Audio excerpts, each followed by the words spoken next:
सुप्रभात सज्जन श्रोते हो. निशिदिनी आपले सहर्ष स्वागत आहे.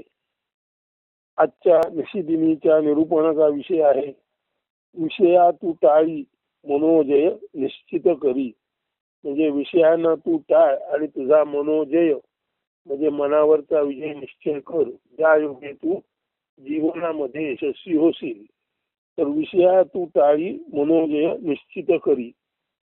संस्कृत सुभाषित आहे, विषयान प्रतिभो पुत्र सर्वानेव ही सर्वथा अनास्था परमा हेषा सा युक्तीर मनसो जये.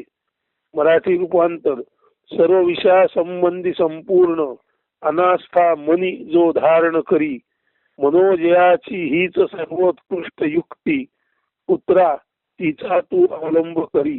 हे प्रभू रामचंद्रा पुत्रा, सर्व विषयांसंबंधी ज्याने आपल्या मनात पूर्ण अनास्था किंवा प्रीती अरुची बाळगली, त्याला मनावर विजय मिळवण्याची सर्वोत्कृष्ट युक्ती साधली हे निश्चित समज.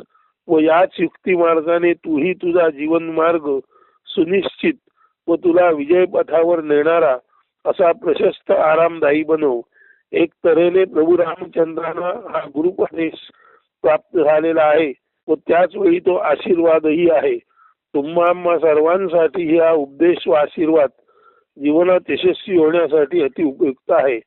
या संदर्भाने पावस्ये परमहंस श्री स्वामी स्वरूपानंद यांनी त्यांच्या संजीवनी गाथा या ग्रंथात 107 क्रमांकाचा जो अभंग आपल्या दिव्य प्रतिमेने प्रकट केला आहे, तो अति मधुर व लक्षणीय म्हणजेच लक्षवेधी आहे. तो पुढील प्रमाणे, देही उदासीन असो माझे मन राहो सावधान अंतर्यामी, संसारी निर्लिप्त असो माझे चित्त राहो साक्षी भूतो होऊन या, नो माझी बुद्धी संमोहे भ्रमिष्ट राहो एकनिष्ठ आत्मरूपी, स्वामी म्हणे माझा जाओ अहंकार हो साक्षात्कार स्वरूपाचा.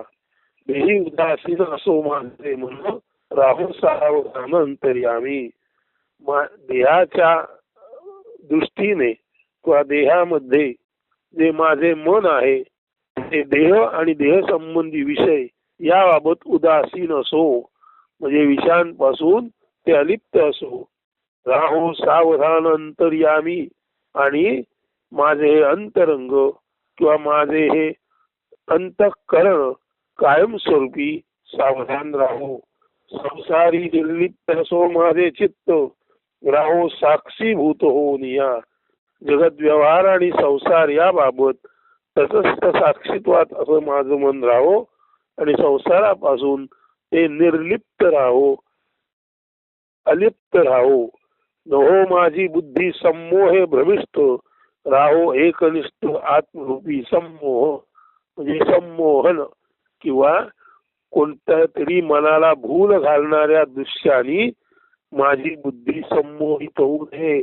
हा जगदरूपी संसार जो भ्रामक आहे, मनाला मोहिनी घालणार आहे, त्याची मोहिनी माझ्या बुद्धीवर पडू नये आणि माझे मन सदोदित उदासीन भावामध्ये राहून, साक्षीत्वात राहून ते सदोदित आत्मलक्षी आत्मरूपाशी एकनिष्ठ राहो.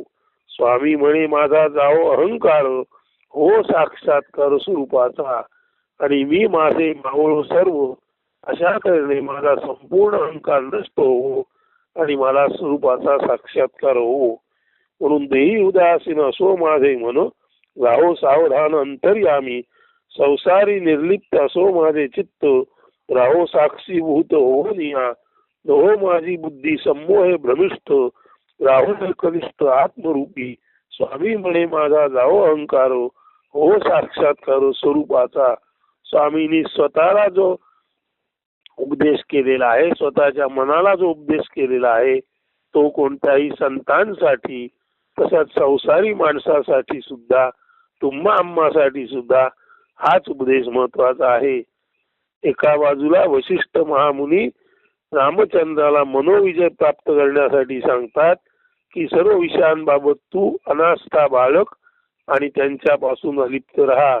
इथे सुद्धा स्वामी तेच सांगतात, तेही उदासीन असो माझे मन राहो सावधान अंतर्यामी, संसारी निर्लिप्त असो माझे चित्त राहो साक्षीभूत हो निया, नो माझी बुद्धी संमोह प्रविष्ट, राहो एकनिष्ठ आत्मरूपी, स्वामी म्हणे माझा जाओ अहंकार, हो साक्षात्कार स्वरूपाचा, तेव्हा सर्व विषयाप्रती उदासीन मनोवस्था असणे हाच खरा तर मनोविजयाचा मंत्र किंवा मनोविजयाची युक्ती असून त्या योगेस तर अहंकार नष्ट होऊन स्वरूप साक्षात्कार किंवा कोहम प्रश्नाचे उत्तर सत्य दर्शन होते.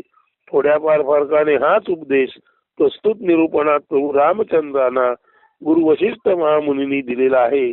अर्थात तुम्हा आम्हा साऱ्यांनीच महामुनी वशिष्ठ व स्वामी स्वरूपानंद या दोघांचाही हा यथार्थ उपदेश नीट श्रवण व पालन केल्यास निश्चितच आपलाही यशोमार्ग प्रशस्त मोकळा झाल्याखेरीज राहणार नाही आणि आपला जीवन मार्ग प्रशस्त मोकळा आरामदायी होण्यासाठी मनोविजय आवश्यक आहे आणि मनोविजय मिळवण्यासाठी विषयातू टाळी मनोविजय निश्चित करी या निरूपणाच्या शीर्षकाकडे आपले पुन्हा एकदा लक्ष वेधतो आणि आजचे हे निरूपण येथेच संपन्न होते.